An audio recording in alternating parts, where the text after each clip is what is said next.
what makes a strong borrower? If someone's brand new to this and they're thinking, hey, you know what, that sounds great. I love the opportunity. I can make great money. I can really help people. I want to do new construction. What makes somebody from the bank side like, oh, you know what, this is somebody I can really get behind and support and root for? Yeah, good question. So there's a number of things. Number one, personal financial statement strength, right? How much cash can you put into the project? It doesn't have to be all your money, but can you put some skin in the game to make sure that you're committed to the project? We also don't want you to put your last dollar either, right? You need to have more than $10 in the bank after you put money down. So those types of things are important. The second is local. Being local to the project, particularly on your first one, is uber important. We look at this business as an operating business that operates 24/7 a day or a week. And it's not a real estate business that has operations. It's an operating business that happens to come with real estate. And so we've always attacked it in that way to make sure we have the right people that are local to the market and will be involved in the project on a day-to-day basis. If you don't have direct assisted living or caregiving or oversight or administrator experience in the space, then partner with someone that can help you be successful.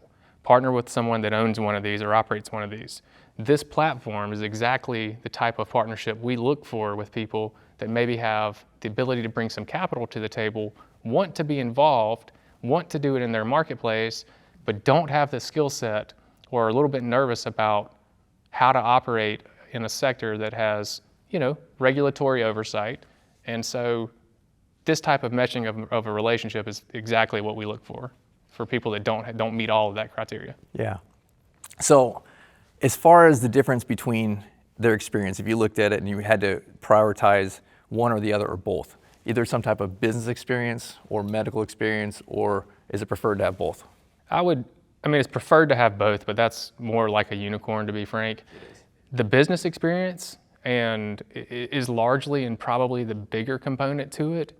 And you can always get your administrator's certificate, right, or license, but we don't expect, and you may not plan to be the administrator the full-time, day-to-day, but what happens if your administrator leaves, right? We want to make sure that you know and understand how to do it. You've got time to learn that. This place has to be built, right? You're going through the loan process and the development process, so you've got time to do that. But I would argue that the business side, and particularly business ownership, where you've been successful, where we can look at the performance of that business to see how you were able to operate or navigate the environment to be successful in that. And so I think that's probably the larger component to it. Yeah, I agree. It's so much harder to learn business, managing people, cash flow, marketing, so many different components there than it is to learn the medical side. And then a lot of times we have people partner that somebody is the healthcare background, someone's the business background. And yeah, that's a great, at the end of the day, you should look at what strengths do I bring to the table and what weaknesses do I have and how do I solve or oversee or overcome those weaknesses. And that's the answer. You partner with someone that has experience, or if you've got the healthcare background, you partner with someone that maybe has a little more capital that can inject capital. Maybe they're in a passive capacity, things like that. Yeah, I think an ideal team is three kind of avatars of people. You have the business person or perhaps the real estate person. The other person is the medical type person, kind of a nurse avatar. And the third person is the money person, and they're usually a passive investor. You get all three of those people together on the team, and that's everything you need. Slam dunk, yep. Mm-hmm.